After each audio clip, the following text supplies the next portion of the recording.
What's up? I am David Long, and welcome to the monthly Patreon participant Q&A. Welcome to Q&A number 2 with the Patreons, the internet's favorite show, internationally acclaimed and internationally known. We got today with us Michael, Sal, and Kai again. Round of applause for you guys. All right. First up today, Sal. How you doing, Sal? I am doing all right. How you doing, David? I'm doing quite well. Thanks for asking. That's great. Do you have your first question ready? Yes, this Q&A, I would like to ask a question that is more related to the map because I did some studying and I figured out some question marks and exclamation points and I want to learn more. So my first question is, if I would start studying non-reductionism philosophy, where do you think I should start from and or which tool from the map should I prioritize? Well, I'll start with some asterisks and some commas and some parentheses, and we'll see if we can figure out your answer. Let me see if I got your question right. So it's where should you start and what tool should you prioritize? Is that correct? Here's the map, and it's really big and tons of tools and ideas and explanation. And it could be overwhelming if I'm looking and not really understanding. That's concern number one. Concern number two is, as somebody who studied philosophy and understand how some knowledge depends on some other knowledge, to actually fully grasp it and understand it. The question of primacy, for example, I really love your pyramid of hierarchy of primacy. For example, I watched a video that you actually explained this fully. So that made me think, this map, where should we really start from? Like if I'm starting with this map, which tool should I start from that would safely and actually help me continue studying more without blocked or hindered or misunderstand some parts? Okay, that's Yeah. interesting. Yeah. Well, okay, so first of all, I should probably say that there are 6 main lenses to try to get a holistic perspective on anything. There's the quadrants, which is more related to philosophical issues. Then there are levels, lines, states, and types, which are usually more psychological. And then there's this new element called modes, roles and modes.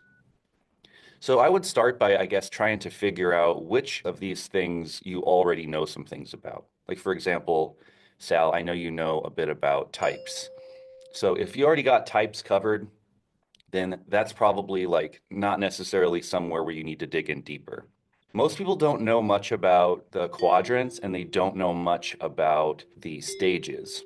Lines are like a subcategory of stages, kind of, because lines grow up through stages. Even just knowing that there are different lines that move through stages could be enough to kind of, okay, well, that's conceptually sort of covered.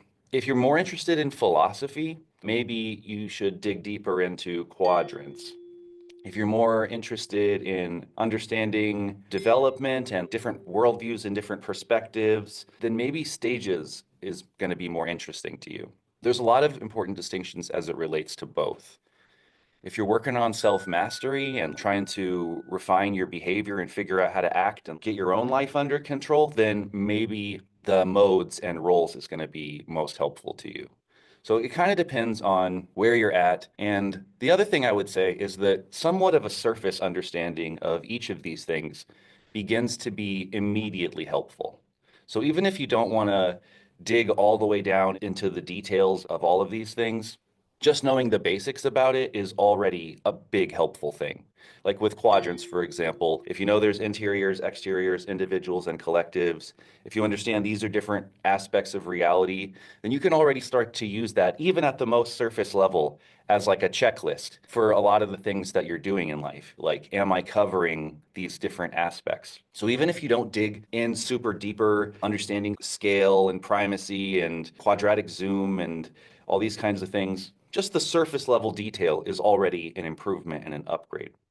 And I would say the same thing is probably true about levels as well. Even just getting a brief run through on it could be pretty helpful, even if you don't get down into the nitty gritty of knowing how to communicate to people at every level. So it's probably good to start with like a general overview, just to kind of know what all the tools are. Because then, even if you did come across particular problems in your life as it relates to these different tools, well, then you would know what tool to go to as it relates to those problems and dig in deeper to get some answers about what might be going on there and what to do.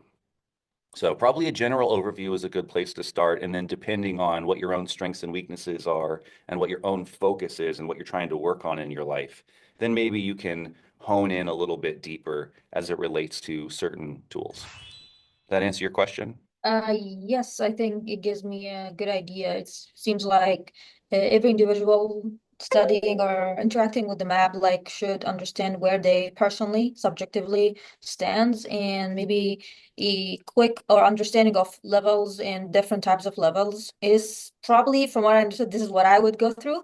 Then, of course, I have to understand the full map as well and all the tools. I guess understanding where I stand in the levels actually could give me a very helpful hint into which better tools I should start from. Yeah. Yeah, If thank you're you. more interested in philosophy, probably dig deeper into the quadrants. If you're more interested in interpersonal dynamics, then probably dig deeper into the stages. And if you're more interested in self-mastery, then maybe more like the modes. What's your next question?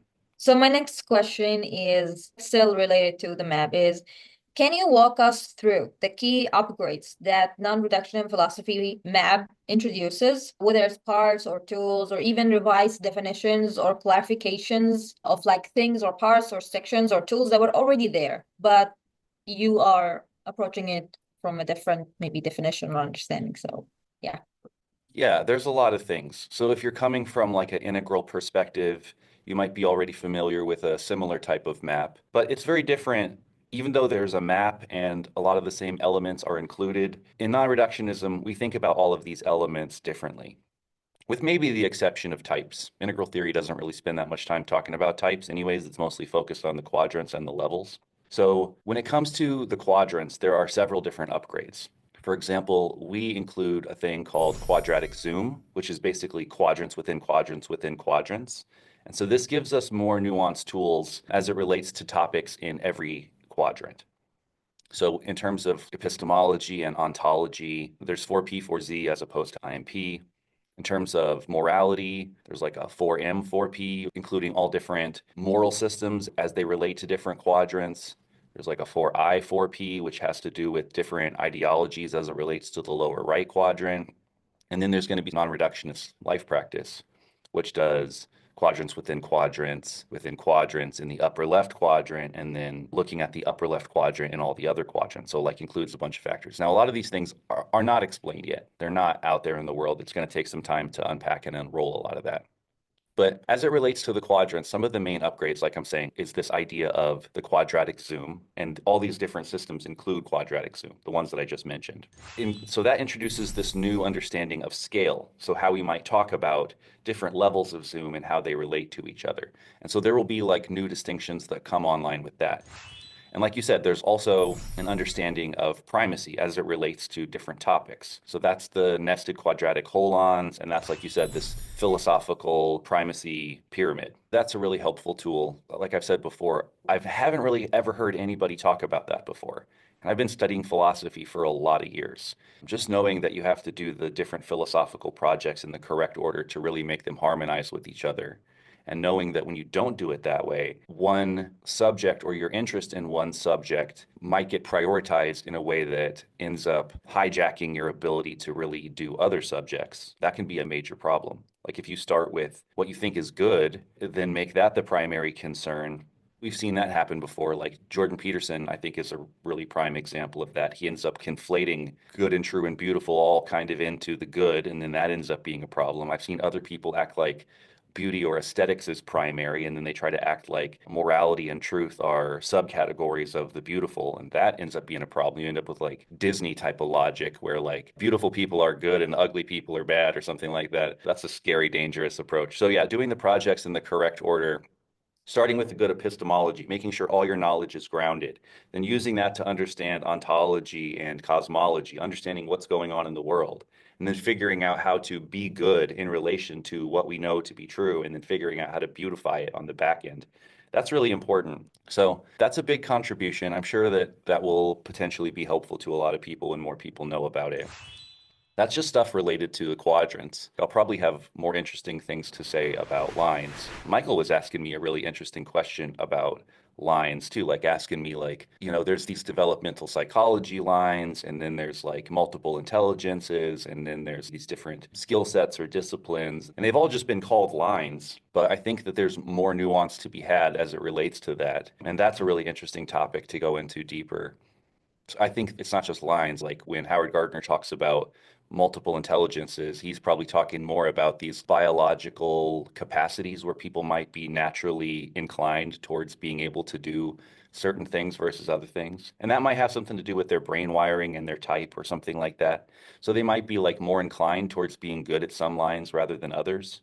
Musical intelligence, that's a type of line, and maybe a subcategory of musical intelligence could be like a particular instrument or songwriting or something like that. But the reason that people might approach that line might be for different reasons. Maybe it's linguistic intelligence that they have. They want to get good at writing songs. Maybe it's a kinesthetic intelligence. Maybe they want to get good at playing instruments. It could also be some kind of a personal intelligence or an interpersonal thing where they want to be able to express their feelings or share ideas or something like that. So the motivations to why people would come to particular lines is really different. And then as people engage in those different lines, there's different lessons as it relates to those lines that can be learned at different stages of development. So we haven't really gotten any of those kinds of nuanced distinctions before when we're talking about lines.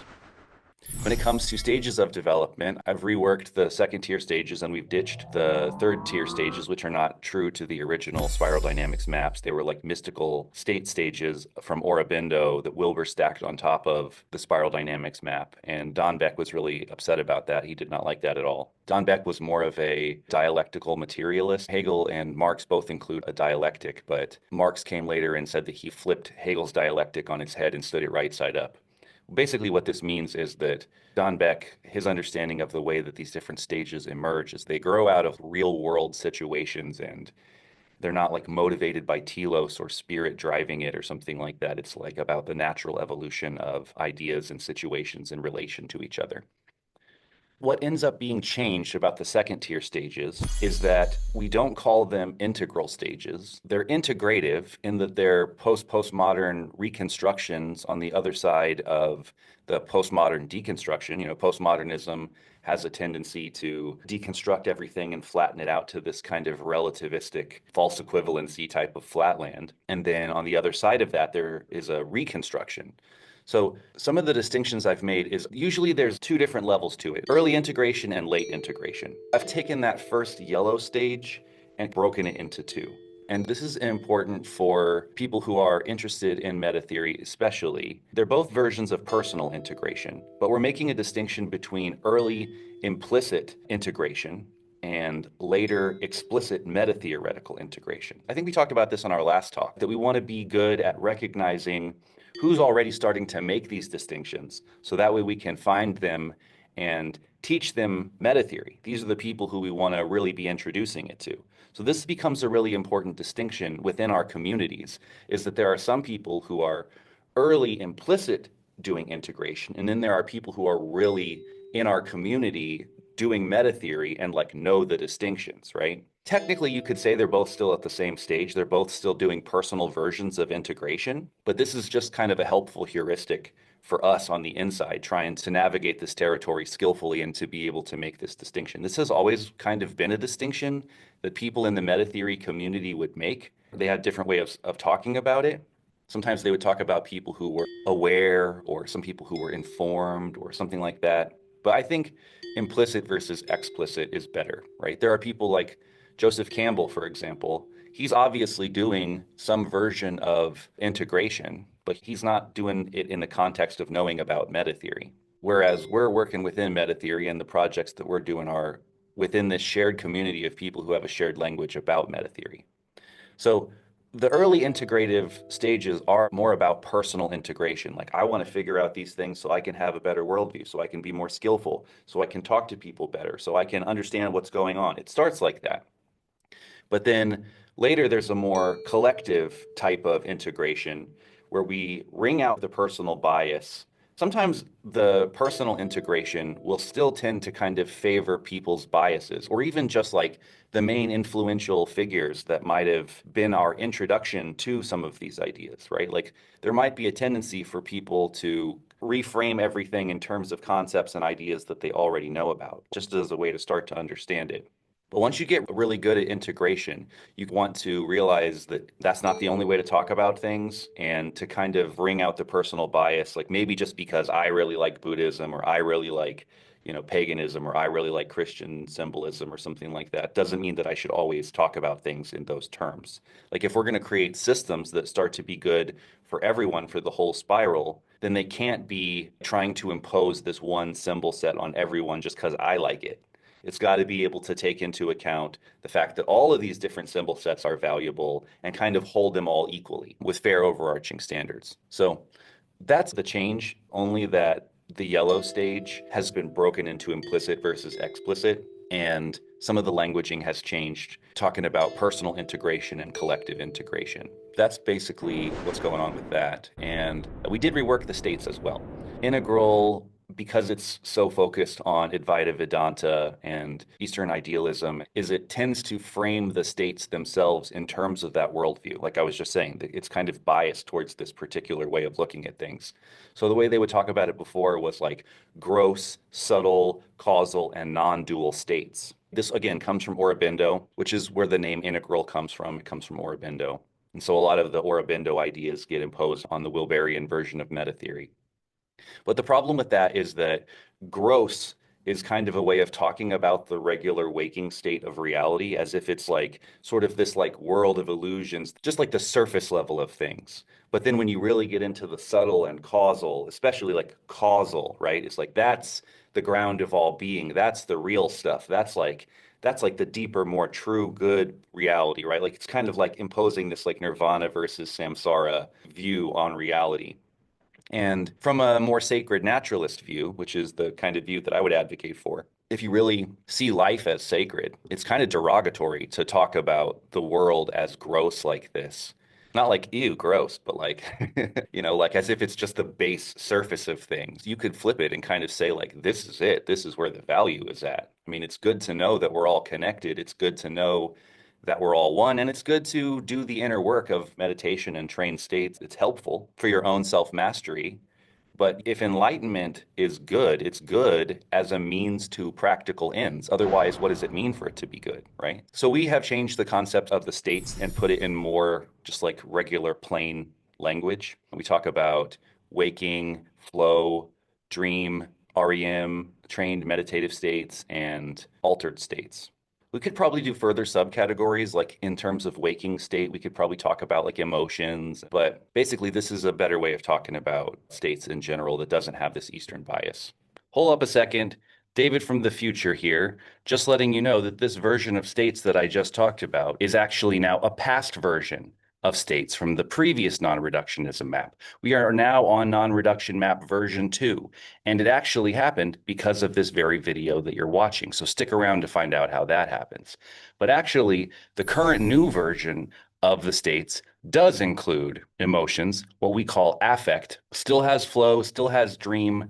REM is out. That was actually a mistake. That is redundant with dream. It was meant to talk about formless states, but those are actually covered in the trained meditative states. So it was redundant. Now it's replaced with regulatory states, being dysregulated or regulated. And we still have trained and altered states. Again, this version of states is much better and much more in line with a rational worldview. So back to the video. But before there was like a heavy emphasis on state training, like you want to develop and grow, well, meditate. I really think that you could practice almost any line or focus on any quadrant and really put in work there and grow. It's not just like if you focus on the upper left quadrant, that's your best chance for growth. If you really, really engage deeply in any line or in even focused on any quadrant, you're going to need to integrate in other things to be able to grow. You're going to have to work on yourself to be able to grow. When you start working on meditation, basically the good thing about it is that you start to kind of develop this meta perspective on your mind. You disidentify with the content of your mind. And instead of being like stuck in it, subject to it, subject becomes an object that you can start to be aware of. And you can start to notice the patterns of mind, the habitual patterns that you get in. Instead of being like, I am angry, you can notice I'm starting to feel anger. So that it gives you some distance from it. So this also helps you to break away from identity as this myth that we perpetuate and play out.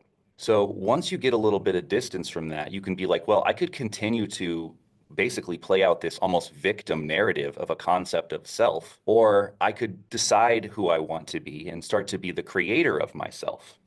To some extent, this is what being a philosopher is, anyways. Being a philosopher is wanting to live out a particular life practice. If you live your philosophy, you're not just talking about ideas, but you're practicing them in the world and refining them through living them. So, what usually happens is that after people kind of deconstruct their victim ego kind of self, they might start to build a new concept of the self, which is sometimes called the higher self. So, this is like the concept of self that you want to be more like. And sometimes it's talked about in the context of like an authentic self or like being authentic. But I think when we learn more about meta theory and we learn about different stages of development, what we start to see is that better than being authentic is actually being skillful and appropriate. So better than having just one higher concept of a more improved version of ourself than we'd like to be, we can actually start to develop multiple different archetypes of ourself that are appropriate in different situations, like the ideal role of a husband, or like how I can be the ideal role of a father, or like at my work, I want to be the ideal role of a boss or an employee, or if I'm a teacher, the ideal role of a teacher and develop that. But with my mom, I want to be the ideal role of a son to her. With my sister or my brother, I want to be the ideal role of a brother to them, or an uncle, or a friend. And these things can be very much dependent upon these particular relationships, these particular contexts. What's skillful and appropriate is dependent upon the context. And so this is where different modes and roles come into being. They come into practice, the modes and roles, this new element that's been added. And this is where self-mastery starts to be more of like a conscious creation of the self, where you intentionally use particular modes and start to have more like mode flexibility as it relates to these different projects, right? Like if you're a business owner, there's a bunch of different modes that you might need to switch through skillfully to be able to do that well. If you're a teacher, you might need to also know different modes, right, as it relates to your role. So modes are kind of like the individual upper right quadrant, kind of like particular types of actions that you can consciously take and switch between, like brainstorming mode or listening mode or philosophy mode or teaching mode or whatever it might be. And then roles have to do with contextual relationship to people or situations. And then you would potentially move between a bunch of different modes as is appropriate in relation to the unfolding of that role. So yeah, that's a quick run through of the different upgrades and changes, just briefly. Does that answer your question, Sal? Yeah, sure, that does answer all my questions and makes me want to ask more questions, actually. We only get one Uh, more, so choose but wisely. you did answer the other question I was thinking of, but actually, I'm just explaining that it does seem like there's more to ask about every time we learn about the map and all the tools. But a basic understanding, very, very basic, like a quick summary of what I understood, the kind of contributions or changes that happened in the map and upgrades, is that they're like upgrades as tools that you actually implemented, like new tools and changes in the tools, and there's like upgrades into how to use this map. Like one of the very clear upgrade about the how to use the map is like introducing the concept of primacy, for example. It's like you cannot use this map, you cannot start studying it and understanding it and applying what's in it unless you follow these standards. One of them is you have to understand there is something called primacy. There is hierarchy of how you can approach these tools. So this is maybe not mentioned in the map itself. Other things, obviously, that could not be mentioned from what I understood is like you yourself, the person studying, should be ready or should not have few ideas that will hinder your understanding. Like, for example, when you go to spiral dynamics and start trying to understand second tier, you cannot be approaching them wild ideas of like woo spirituality in your minds, or like there's a belief of like the supernatural or something, because this will really limit your understanding, if not even ruin it. So this is what I think. Another question I was thinking is like, since we talked about primacy, is that back to the lines. When you study the lines, there's like lines that depend on other lines. So I was wondering if there's like primacy even in that. Like I can maybe develop the cognitive line, but maybe importantly, you have to develop the identity first or something, or like I don't know, but I feel like there's stuff that get easier for me to learn if I develop more in other line. Like another line will open up more for me or get more easy and flowy for me. So yeah. Yes. Any comments on that? Yeah, well, first I can comment and say that one of the issues with these other versions of meta theory is that oftentimes they know the ingredients, but they don't have a recipe. Putting the ingredients on the table for a dish isn't really enough, you know? There's technique, there's a skillfulness with the use of the ingredients. If I told you what the ingredients to a cake are, it doesn't mean that you can make a cake. You could put the ingredients together wrong and you will not get a cake. So knowing the ingredients isn't enough. And yes, in terms of lines, some lines are definitely necessary but not sufficient for the growth of other lines. For example, cognitive development is necessary but not sufficient for values and moral development and some of this stuff. This is why a lot of people have tried to reduce development to IQ as if they're one and the same, is because cognitive development is really important. It's like how many factors you can take into account in your understanding in the first place. But that's not enough. Just because you have a big IQ doesn't mean that you're a person who cares about any of these factors or that is going to act moral in relation to them. And then another thing too is like you could be a person who, like, let's say has put in a bunch of work to develop yourself up to a particular point. Let's say you're like really high in a lot of these things. Well, if you want to take on the musical line, let's say you've never done that before, right? And you're like, I really like this kind of music and I want to make music at this level. Well, guess what? Just because that's what you value doesn't mean that you have the skills from all those previous levels of development of the music line to actually pull it off, right? So you have to actually maybe go back down and get in touch with like the lessons as it relates to every stage of unfolding on that line to really be able to do things that are up at the level of your ambition. Maybe at early stages, you need to work on self-expression, like really feeling the thing and like creativity, bringing those things online.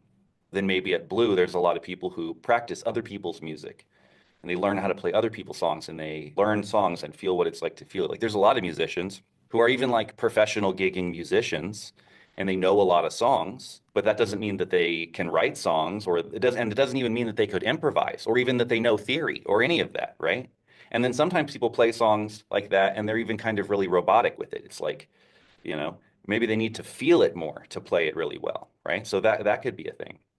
So going beyond just the practicing of doing the thing, there's learning music theory and there's learning how to improv and then there's learning different styles and different integrations and how to think outside of these boxes in a post-conventional way. So there's different lessons as it relates to this line that you would get from all these different stages. And just because in your cognitive line, you've moved your way up all these different worldviews doesn't mean that you have all of that as it relates to the musical line, right? So these lines are different and independent and need to be kind of worked on together. They all need their own work. Sometimes the lines do grow up a little bit together. That can definitely be a thing, especially if you like are working on them throughout your development and they kind of grow in relation to each other.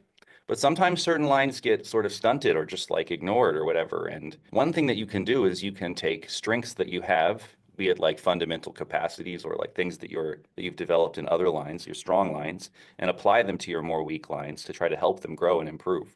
So that can be a way to deal with that. Does that answer your question, Sal? Yes, that answers all my question actually in my mind right now. Thank you. No problem. Thank you so much for your questions. Sorry to interrupt. Just one moment. I'd like to talk to you real quick about Patreon. So for a long time, what I used to do is I would just ask for your support on Patreon. I'd put your name at the end of the video, give you a big thank you, and call it good. But I've been putting more thought into how I can bring more value to my awesome Patreons who support this important project. For those of you who still want to do the basic amount of support, we have the supporter tier. You can give $5 or $10 and it'll be the same deal as before. I'll put your name at the end of the video, give you a big thank you and a shout out, and we'll call it good. But for those of you who are looking for more, who want to dig in deeper, we have the participant level Patreons. They'll get the same thing as before, but they'll also get to come to this live Q&A. And if you want to become a participant plus, you'll get to do all those things, come to the live Q&A, and come to a monthly private training. And for those of you who really want to dig in deep, join at the apprentice level. Get everything we've mentioned before, as well as an hour or two a month with me for private coaching or training or whatever you'd like. I know there's a lot of people on the internet right now who are asking you to become their Patreon, but remember, this is a small community, and so your support is much needed and much appreciated. Big thanks to all the people who support on Patreon. It really means a lot to me, and it's going to make a lot more possible going forward. Thanks so much for listening to me talk about Patreon. I'll let you get back to your video now. How you doing, Michael? Good. I think I've got more questions now. Okay, good. Does that already kind of go over some of your questions? Yeah, definitely. Just a quick one, because you were just talking about lines. Mm-hmm. And you were talking about, if you don't focus on a particular area. I know when it comes to things like knowledge and skills, you often degrade over time. So I have done piano in the past, but I haven't done it since I was a teenager, 20 years ago or so. If I go sit by a piano, I can't play like I used to. So I assume there is a degradation over time if you're not actively keeping up with some of these lines as well. Yeah, I've definitely had a similar experience to that as well. Like there was definitely a time when I was a lot more consistent with my guitar playing, and I don't think that I'm as good as I used to be in some ways. But also, I was also practicing some other people's songs and then started doing my own songwriting and stuff like that. And then, for a while I was in bands and stuff, and I was only playing songs that I had written. And, when we'd have band practice, we'd practice the songs. We'd practice playing them exactly, try to get really tight at like playing the songs. Yeah, then kind of getting away from wanting to always play everything exact as it was written. And I wanted to get better at improv. And I started working on that, just like trying to be able to just like play. And even when I was doing that, like I was getting better at that, but then I was also feeling like because I wasn't practicing playing particular songs anymore like that, that I didn't remember how to play any songs really anymore. I could play, like I could just play, but like I kind of lost touch with some of the skills I had at other levels of the thing. So yeah, unless you're figuring out how to kind of touch in with all of them, you can probably have some kind of degradation as it relates to the skills at any of these levels if we're not getting in touch with them. Yeah, that's a good question. Can I share my screen and just Sure. point out a couple of bits? Yeah, share and point. Yeah.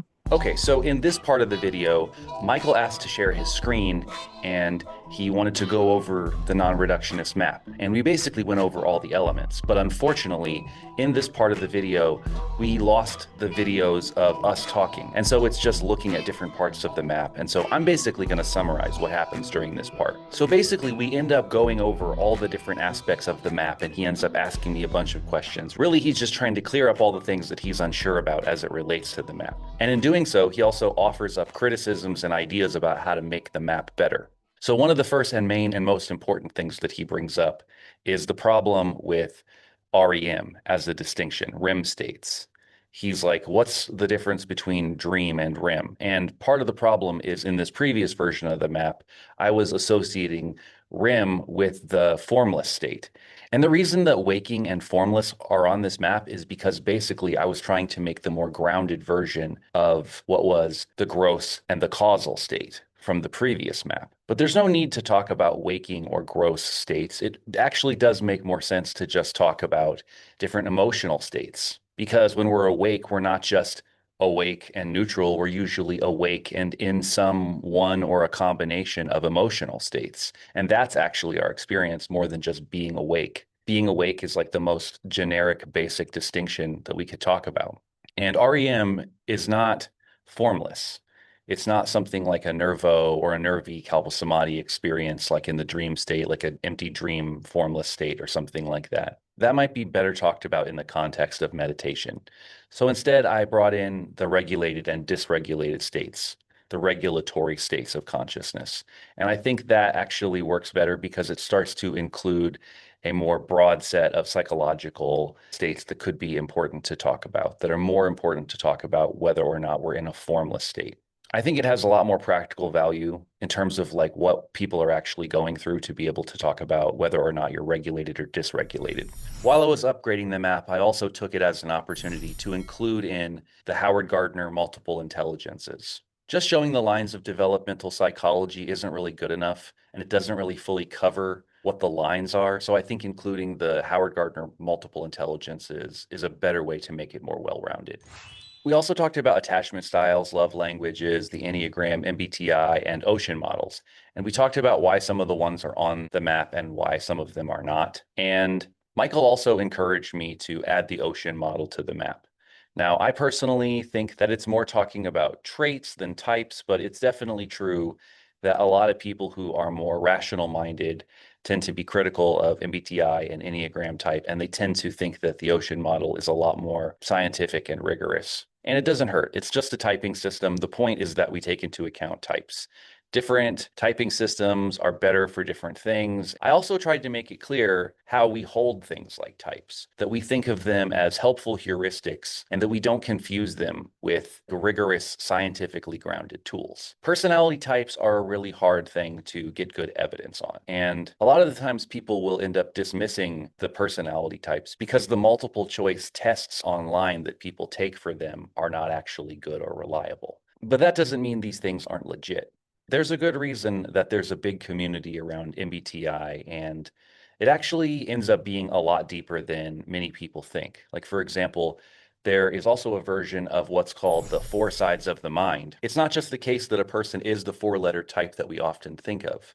That's just the ego type. There's also the shadow, the subconscious, and the superego, and there are different functions in relation to each other inside of each one of these categories.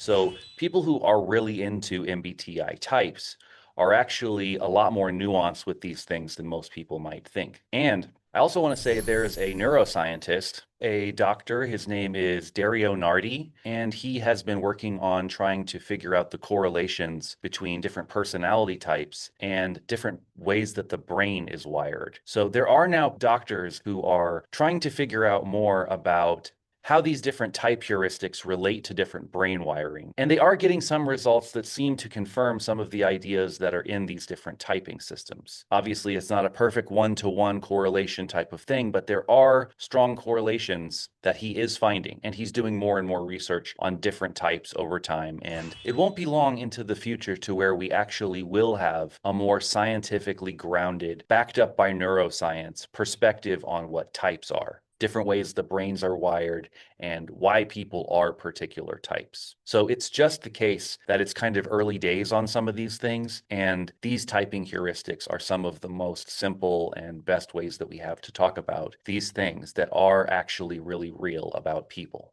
In talking about types, I also tried to make the point that we shouldn't be super proud of being a particular type, because that basically shows the ways in which we're extreme and that we actually have things to work on to become more well-rounded. But knowing about types is actually a good way to start to recognize other ways that other minds work. And by knowing about those things, we can actually start to practice doing those things to become more well-rounded. And it also helps us to value the strengths that other people bring. We also talked about that there's a problem with the multiple choice type of questioning, and that assessments are better done by people who know what to actually look for.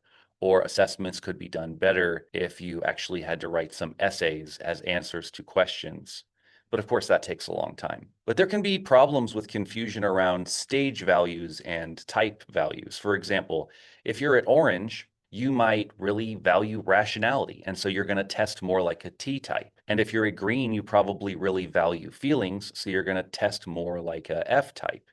And so the stages can sometimes skew the kind of answers that a person might give. Michael really likes the idea of having something kind of like baseball card stats for people that you could potentially put on your profile or something like that, where it shows your different rankings as it relates to some of these things. And he thinks it could be a very cool tool in the future. I also like the idea. He's been working on different ways that he could have AI search people, especially people who have a lot of content online, and do assessments of them based on the content that they've put out. And I do think that that's potentially going to yield better results than something like a multiple choice questionnaire. So that's interesting. He was also saying that some of the labeling and like maybe putting boxes around some of the sections would be really helpful, because he was starting to confuse some of the ways that different sections might line up with each other when they're actually not supposed to line up with each other. So labeling that section and putting a clear dividing box around it kind of helps to separate out the sections a little bit better. I was also explaining to him that the right side of the map is currently very epistemology heavy, but in future versions, we'll probably focus more on quadratic zoom. Things like 4P, 4Z are more upper right quadrant things. And then in the upper left, we'll have non-reductionist life practice. In the lower left, we'll have 4M, 4Z, focusing on different types of moral systems as they relate to the quadrants. And for I4Z, focusing on different political and governance ideologies as it relates to the quadrants in the lower right. But for right now, I think it's probably good to have a strong focus on epistemology, as that is the ground on which we're currently building and some of the most important distinctions that we need to be making. And it's also important to say that there's going to be ongoing iterations, and there's going to be future upgrades and improvements on this map. So right now we're on version 2, and I'm sure that over time, over the next year or 2 or 5, there will be further improvements and better versions of this map coming out. Maybe eventually we'll get to some kind of a stopping place for a while, but it's something that I think we need to continue to work on upgrading and refining and making better together. So that's actually exciting, because this video is the proof that I take your input seriously, I take your criticism seriously, and I want to work together with you to make this theory and our maps much stronger and better. And it's something that I've been doing in the community for a lot of years. A lot of the ideas and upgrades have been either inspired by conversations in the community or have been even sometimes direct suggestions from other people. So I take that very seriously, and I'm glad that we're able to work on these things together. I think that's very exciting. Definitely, I don't have all the answers, and I know that together we're much smarter and better than anything I could do on my own. It's definitely possible that I'll make mistakes or have blind sights, or that other people will know better, and I want to make sure to be open to that and include any wisdom that we can to make these things solid and bulletproof. The best way to future-proof this project is to welcome criticism, upgrade and refine it. But that's basically what we ended up discussing. And on the other side of his suggestions and his ideas and his criticisms, especially the criticism about REM or REM as a state, that one really needed to be fixed. And so it inspired me to get to work on creating the new version of the map. So here it is, version 2. It's got the upgrades. Link in the description. Go download the new version of the map, the 2.0 version of the map with these new upgrades. That is the new best version, and we'll be working on more upgrades and improvements over time as well. So back to the video. Does that cover a lot of the things that you were wanting to get at? It was a little bit more of a discussion feedback bit, I guess, because you answered most of my questions from Sal's questions. So, well, I appreciate the deep dive. I'm glad that we could really get in there and clear up some of these confusions. And I love that when I talk to someone like yourself who shows me new places where there's room for improvement too. Like, I think that's exciting. That's one of the great things about community and continuing to interrogate these ideas together, is so that way we can make better maps, so that way we can see more distinctions, we can frame the thing better. I know that when we get more and more smart people involved and they're all looking at the same thing, that it's going to get better because of it. So thanks so much for your engagement on that, man. I'm really glad we had you helped me with the Tower Basis stuff, so thank you. Yeah, glad to, man. All right, Kai, you're up, buddy. Well, I feel like you kind of already talked around the places that I was going to ask a question, but there were some things that did come up in the discussion you guys were having, and I wanted just to touch on those, and I feel like those kind of lead into the question that I had in my head, because I thought that some of the things that Michael brought up was good. Like, I was looking at the REM, the Formless. I was like, yeah, the dream and the REM, like, those are kind of two similar things, and I understand that you're trying to get more at, like, maybe the symbolic nature of dream, whereas like REM is maybe the more literal reality of the physical act of actually being in sleep. But it does say formless under that. So to me, I'm like, is that just deep sleep? Is that the place where it's like, look, we're still alive. You know, we're here, but we're completely formless, cut off from the sense of self. Is that kind of like what that slide is trying to talk about? Is kind of like that. Before, what they were doing was they were correlating these different states that people would get into with alpha, beta, delta states, things that you could measure on like an EEG machine. So yeah, it's trying to talk about these different brain waves. But yeah, there's a better way that we could be talking about these different brain states. Yeah, there's a better way of framing that still. So that's room for improvement. I thought that was a good distinction. And yeah.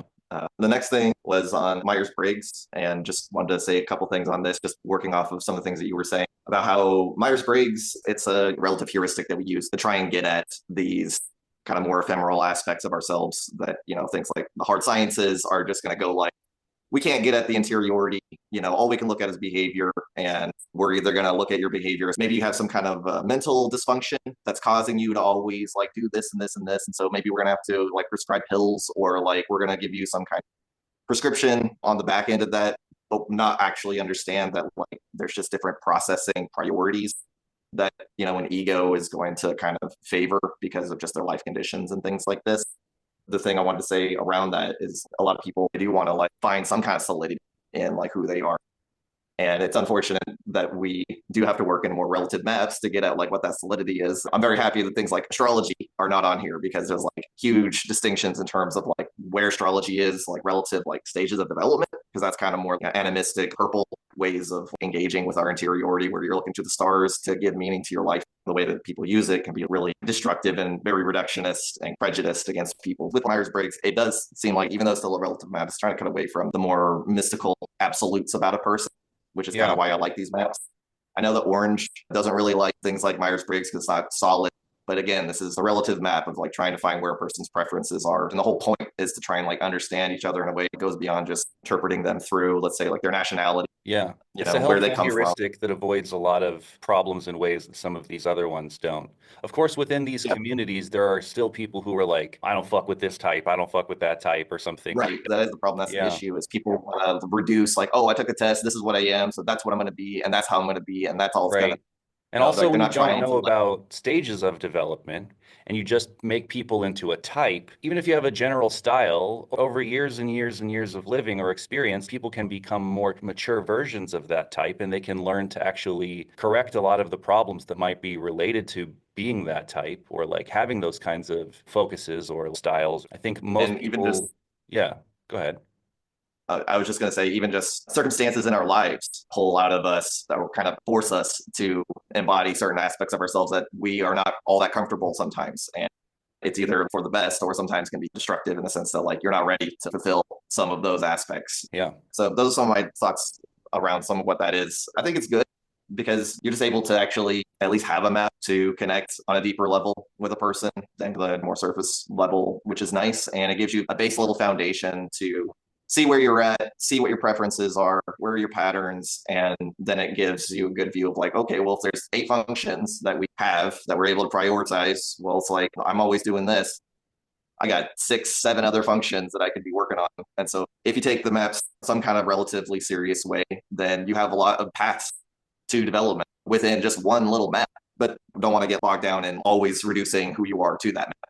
The Enneagram and Myers-Briggs and some of these, they kind of like overlay and correlate little bits and pieces here and there. But a lot of times you kind of want to just, I'm going to interpret what it is through Myers-Briggs. They don't perfectly map over top of each other either. So having multiple different ways of looking at it, every symbol hides and reveals aspects of the truth. So when you look at your type through Briggs-Myers, that's going to show you some things. If you look at your type through Enneagram, that's going to show you some other things. And some people will talk about their type and they'll do combinations. I'm a ENTJ8, something like that. And yeah, that can be helpful, especially when you're talking to other people who understand what these different types are.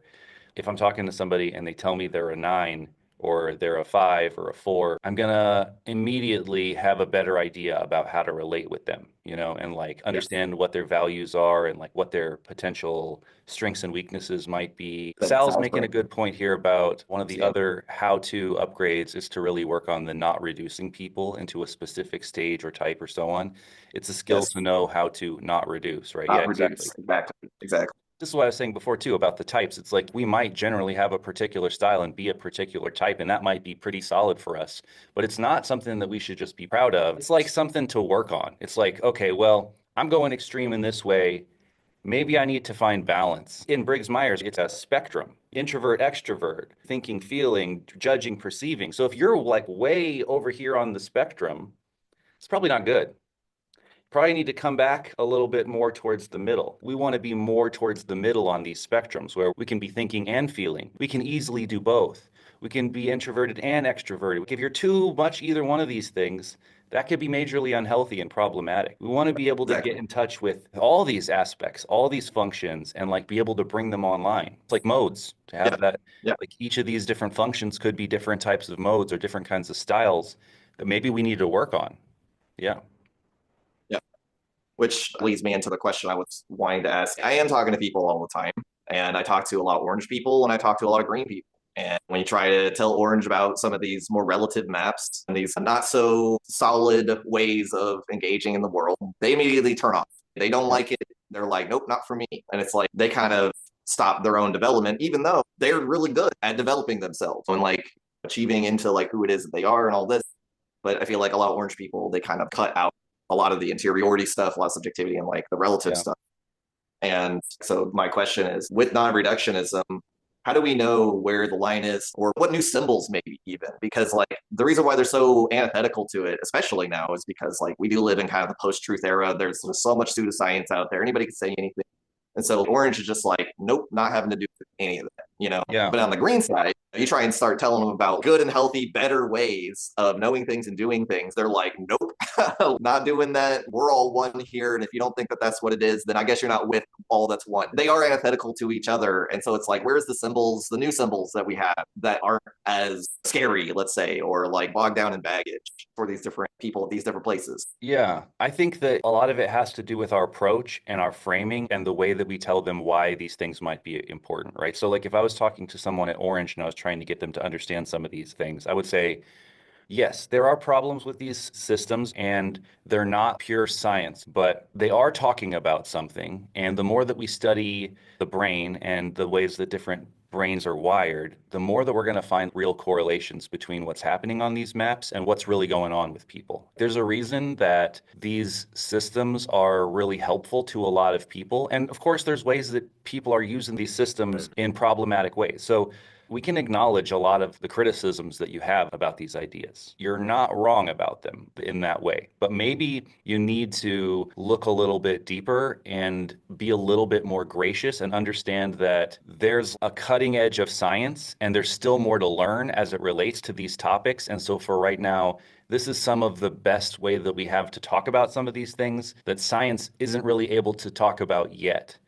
So, yeah, hold it skeptically, but understand that there's a relative heuristic usefulness with some of these things. And no one's claiming that it's science. So take it easy. Let's try and understand what's going on here. And you don't have to stop being skeptical, still be skeptical, but try to also be a little bit more curious about what's going on with some of these things, right? So I think if you frame it correctly and you don't seem like you're a woo-woo person, you know, it's like the same thing with like religious symbolism too. Like Orange has a big allergy against religious symbolism as well. But if you want to be like, hey, there's actually metaphorical, poetic value in some of these things that's not superstitious, that's not divisive, and that actually could be meaningful. And if you explain it to them right, you don't have an allergy around talking about the tortoise and the hare. You're not freaking out about that. How much of our language is symbolic and using analogies and things like that. So like maybe just put these ideas in context, realize there was a time before rationality when people talked about things in a particular way that wasn't held to the standard of, is this objective fact? So what were they talking about? Are they just all just crazy, stupid, superstitious children? Or like were some of them actually trying to talk about something with a language that just wasn't up to the task yet? And what were they actually trying to say? And so this is actually a more nuanced historical understanding of these ideas. Not everything is fully discovered or fully understood yet. And so you kind of have to be gracious enough to work with things where they're currently at without just calling it bullshit and trying to throw it away, right? So that's how I would potentially try to engage with Orange is be like, look, I'm not talking about superstition. I would reject all the bullshit that you would reject. Okay, so let's just start Definitely there. so. You know? Definitely so. Yeah, it has value. It's not bullshit, Michael says. Right, exactly. Yes. There's value in things that are non-rational. Not everything has to be rational. Like we watch The Matrix and we think that's cool. It's not science, right? But there's cool things in there. There's Right. a bunch of things that I think Orange is going to understand is deep that's not necessarily triggering to them. And then you can pivot from those things into other things that are similar. And then with green, the problem with a lot of people at green is that they're not really green anyways. They're blue and they're just grabbing onto the green ideas that are in society. A lot of these people haven't actually even gone through Orange to understand rationality in the first place to then deconstruct it with existentialism or like understanding the relative nature of language. No, they're just a different kind of traditional conformist. So that can be a problem too. So instead of trying to engage with them in the same way that you would maybe try to engage with a green person, maybe we need to also take the same kind of strategy that we would do with a blue person. And we would appeal to care and why these things matter. It's like you say you care about these people. You say you care about all these things. So that's why it's actually important to ground these ideas. Because if you don't, you end up hurting people. So, like, if you move from care, if you move more from the heart, if you appeal to feelings with these people and say, like, this is why it matters, this is why it could hurt people, and this is how we can use these ideas to help people. But, like, we really need to be careful and responsible with them. And you could potentially make the critique, like, I understand that you are using these ideas and you're doing these things because you care and you want to help people. Well, I care and I want to help people too. But that really means that we can't just wander into these situations without really knowing what we're doing. Like we could end up hurting people. You got to really take this seriously and be responsible. And that means actually knowing what we're talking about, actually making sure our ideas are good. So I would try to move from more like a care kind of place. If you understand that it's important to understand things in a rigorous way because you care, not just because you're being anal in some kind of a thinking, mathematical, logical kind of way, but because you care, that could actually be the thing that makes the difference. Again, it's starting from acknowledging some of the things that they value, using those as axioms. So this thing that you're talking about does have this value. You're not wrong about that, but these are the dangers. In both these cases, we're starting from the inside. We're starting with shared axioms and letting them know, like, look, I see you. I understand what you're saying. I understand what your values are. I understand what you're trying to do. I understand what your concerns are. I'm here with you. We're in it together. We're doing the same project. Because we're in this project together, honor what I'm saying in terms of how this is helpful or how this might be harmful, what you might still be able to include or what you might be leaving out or how we could see these things differently. And if you come at it from a more collaborative kind of place versus a combative type of place, people are more likely to be able to engage with what you're saying and be able to see more nuance. Yeah, so basically I'm hearing for orange people, try and initiate some of that curiosity into pushing past just the sheer rational framework. Maybe there's something a little bit more out there and or potentially in here than what they would usually like to say it is. And then start with care and move towards those better ideas. Yeah, but just in general, move from the inside. The first move is to let them know that you see what they value and that you're on their same page with them. You value that too. That's going to be the thing that is going to hopefully bring their guard down in order for them to be able to hear you and then speak their language to them about why this stuff matters. Any other questions, Kai? Nope, that's good. All right. So let's go back around one more time. I want to check in with everybody and then we'll wrap it up. How you doing, Sal? I'm doing great and very great points. Learning about types was helpful for you, wasn't it, as well? Yeah, definitely. We usually get across types and stuff like this when we're still very young, like late teens or something like this. And for a lot of people of that age, they really think it's like, that's it.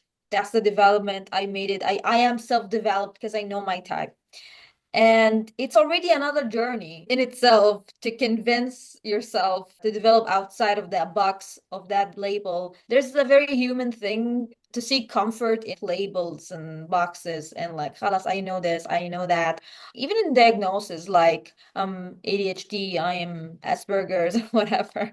So it takes person to see outside the box mentality to actually understand that no, you're not done developing. So this journey, I took it also with myself. It was very eye-opening for me to know what kind of types I am. It made me feel for once in life more in touch with who I am, kind of like my authentic self. Then I grew up and understood, oh, the point is that this self is not as fixed as I'm thinking. It's more of a concept. It's more of like creating your own ideal self, and understanding your type is more like telling you where to start to go and arrive to that ideal point at the end or self. Yeah, I think it can be helpful for a lot of people to learn about. And there's definitely some good YouTubers who have a lot to say about a lot of these things, and it can be really helpful, not just for learning about yourself, but for learning about people around you and figuring out how to engage with them.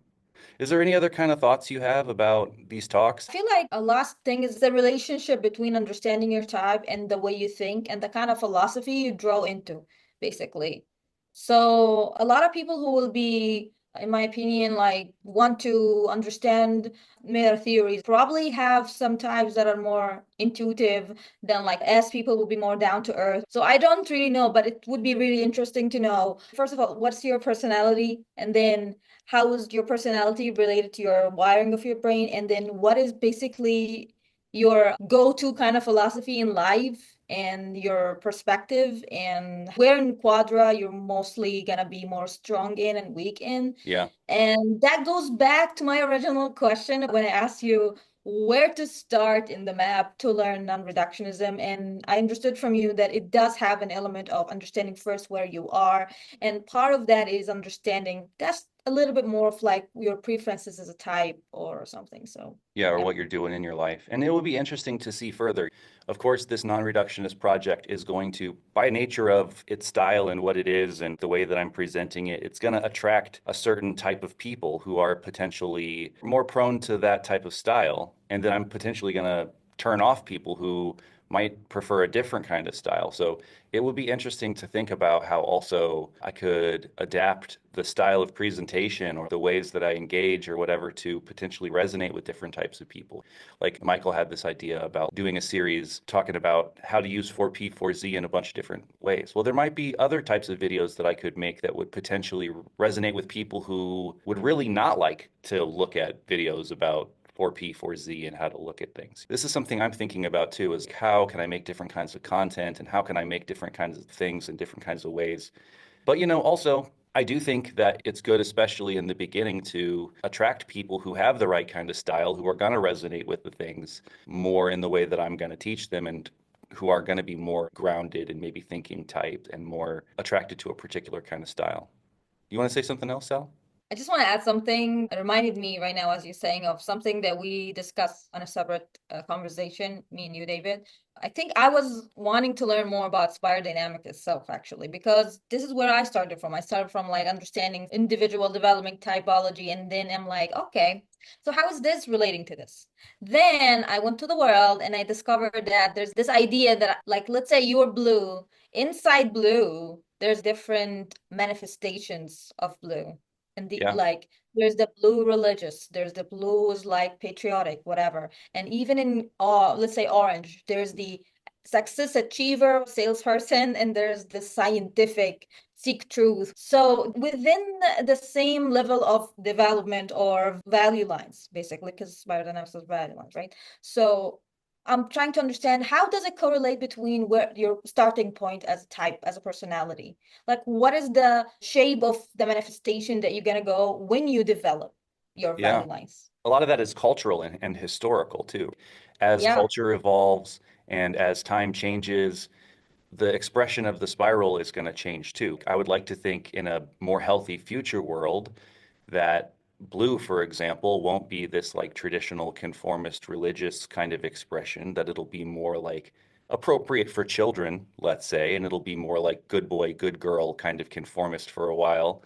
But then it's also interesting to think that if you had a more healthy kind of system, how more people might be willing to conform to it and less feeling an urge to rebel against it and try to go post-conventional. So there might be kind of a more blue approach to higher level thinking as well. That good boy, good girl thing could be strong online up the spiral more. It's interesting, but the point is that a lot of times people even think about these things in very static ways, like, oh, we just want to meet people where they are and accept them where they are and these kinds of things. But I think what we need to do, of course, is engage in personal and cultural development.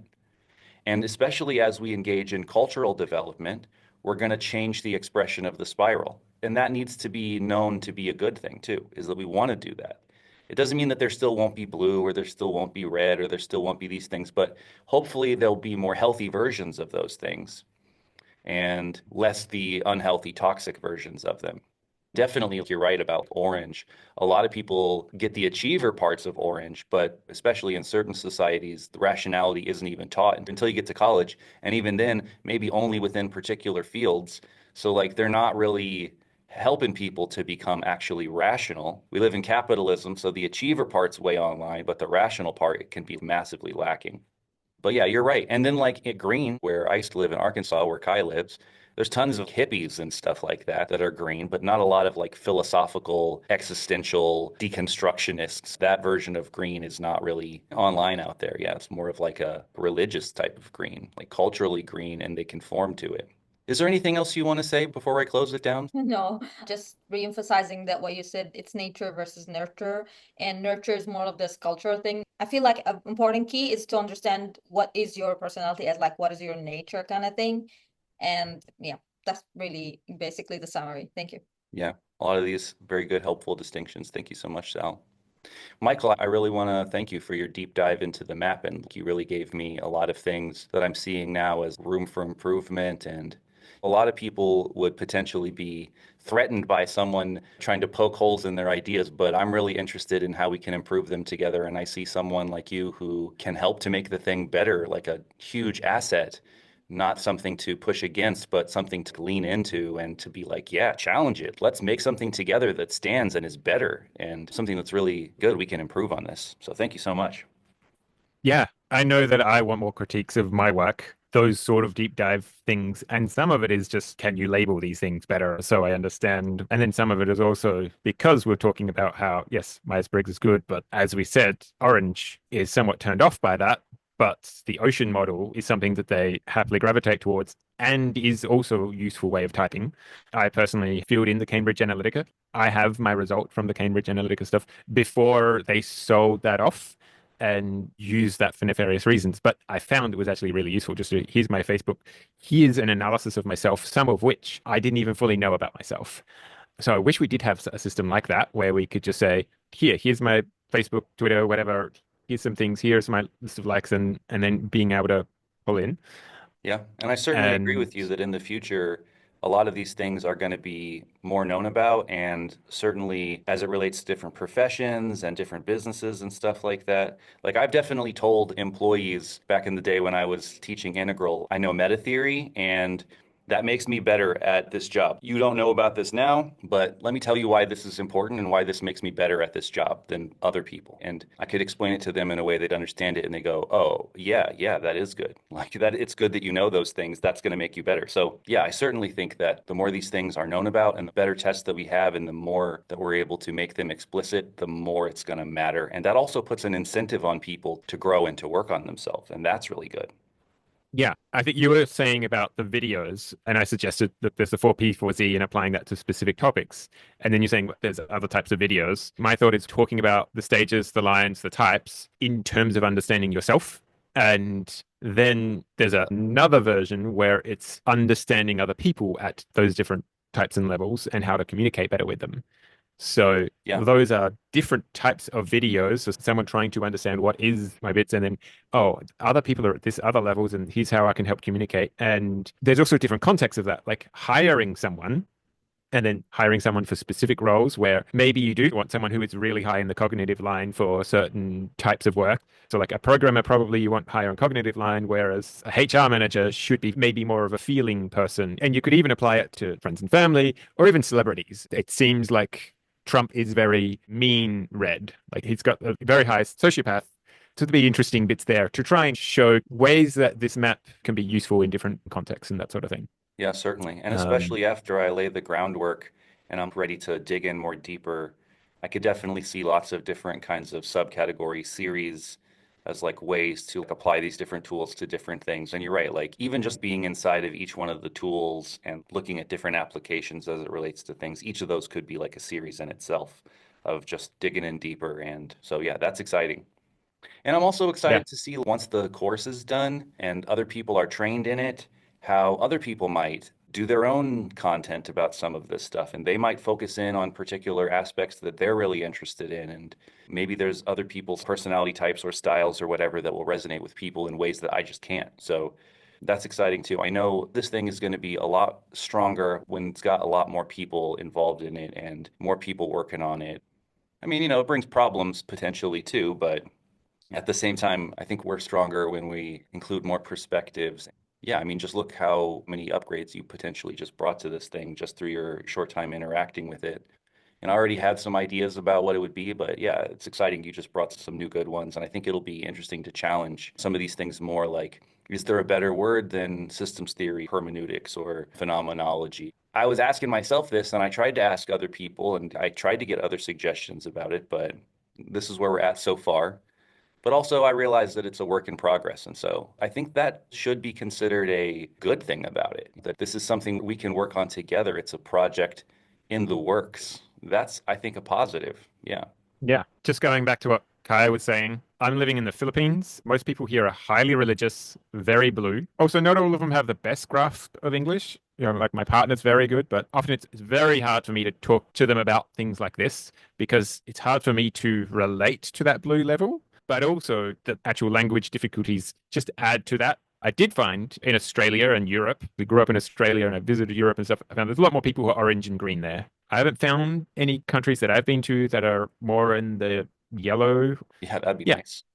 Yeah, and when we talk to people who are at blue and orange, especially, there are some of these tools or some of these aspects of this map that we should potentially talk to them about to try to help them.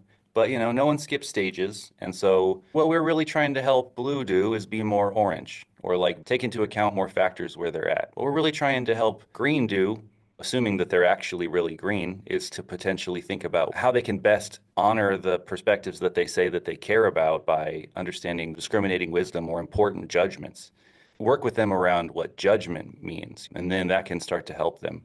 But especially people who are lower in the spiral below green, we're not trying to teach them meta theory. We're just trying to help them on their journey. We could let them know there is concepts of stages, understanding that it's not just here's this one type. I found myself, this is it. It's actually dynamic, and there's a lot of different other ways of understanding yourself.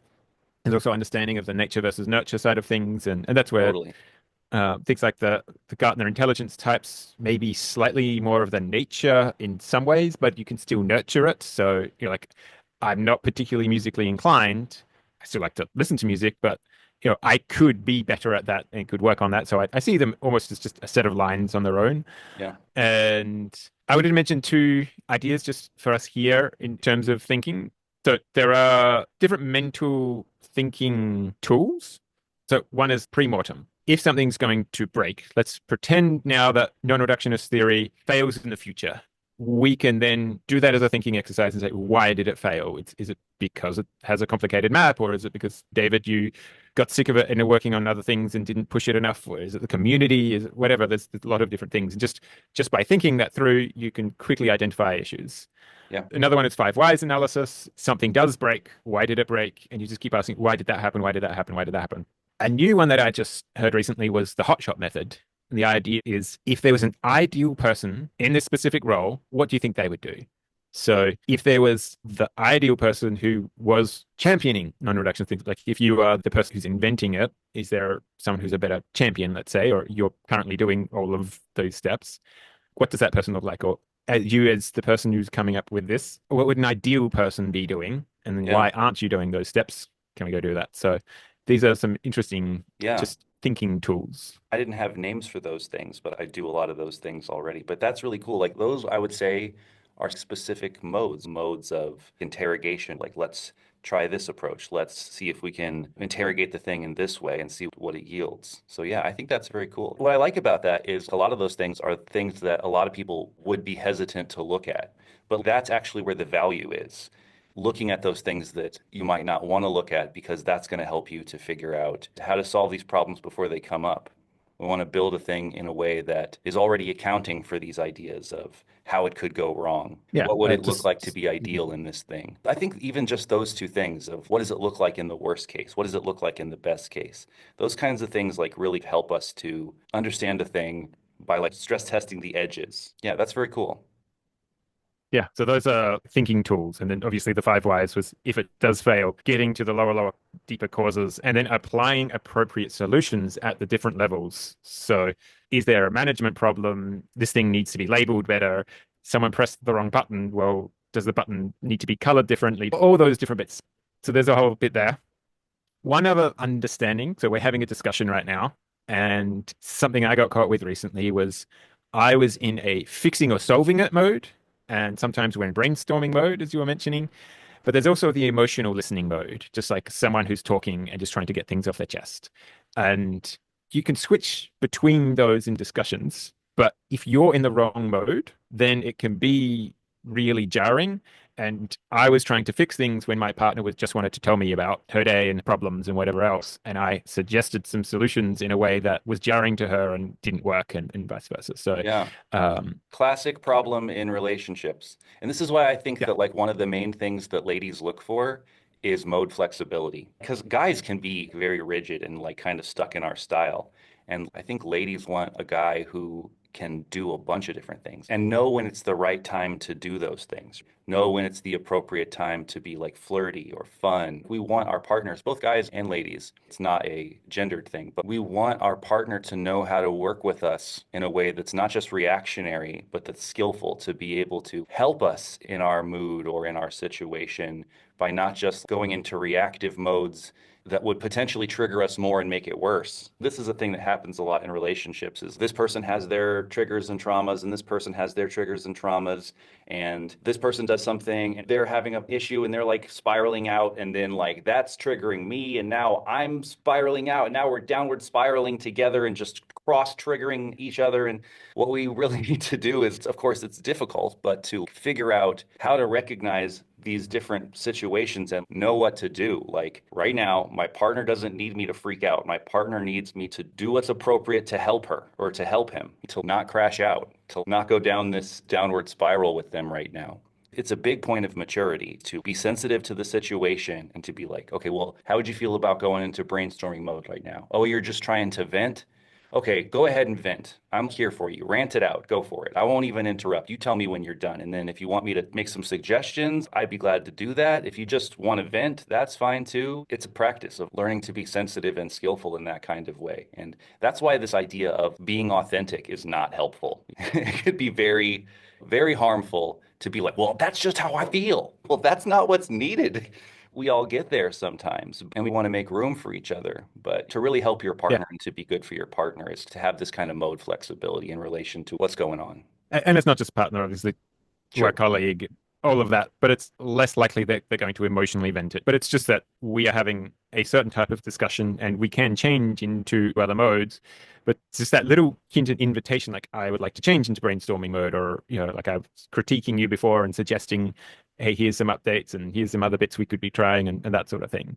Yeah. Imagine if I was like, no, this is me getting questioned mode, and I'm Yeah. the great wise one who will answer your questions, and that's the only mode I will accept. I am very triggered by this interrogation mode. That could be a thing with a lot of people, that they wouldn't be able to switch like that or to be flexible like that. They have certain expectations, and navigating that in a flexible way does take some practice and some humility. So, I wanted to point out what you've done is really great. You put a lot of effort in. I feel like there's still so much more layers to it that I need to learn and understand.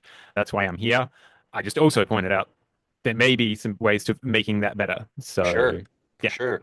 thank you. And like I said, I really appreciate the perspective of somebody who takes the project seriously and wants to help me make it better, because I don't have all the answers and I definitely miss things. I would say the REM thing, that's a problem. I'm embarrassed by that now. I wish I would have seen that before.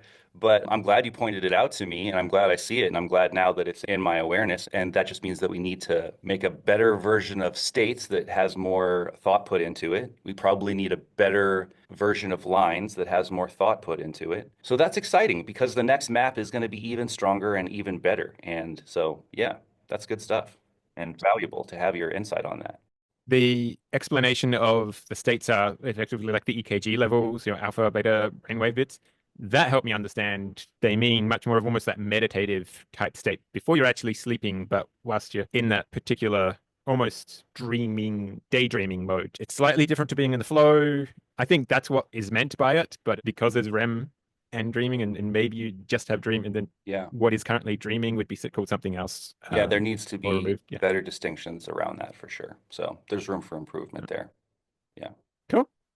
Thanks so much, Thank you. man. Is there anything else you want to say before I close it down? I think I'm fine. You've covered a lot. Always next month.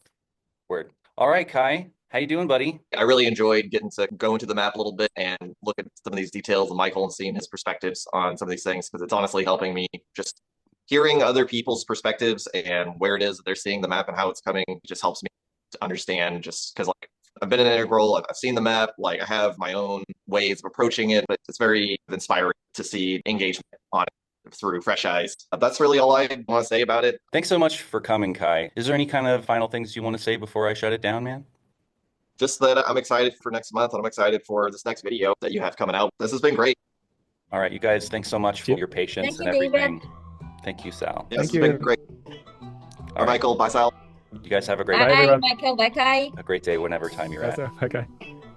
Thanks so much to everybody for watching. Thanks to Michael, Sal, and Kai for coming and bringing their beautiful insights and great questions and fantastic engagement. Big thanks to all my Patreons. If you want to support on Patreon, that'd be super helpful. If you want to come and be a part of these conversations, you can do that by supporting at the participant level on Patreon. If you want to join the Facebook group, we also have a Reddit group now. Let's try and get some action going there. Don't be scared, get involved, get in there, ask your questions, get engaged. Let's start talking about things. If you're enjoying this content, make sure you like, share, and subscribe for more. Again, big thanks to the Patreons, and I will see you in the next video. Peace.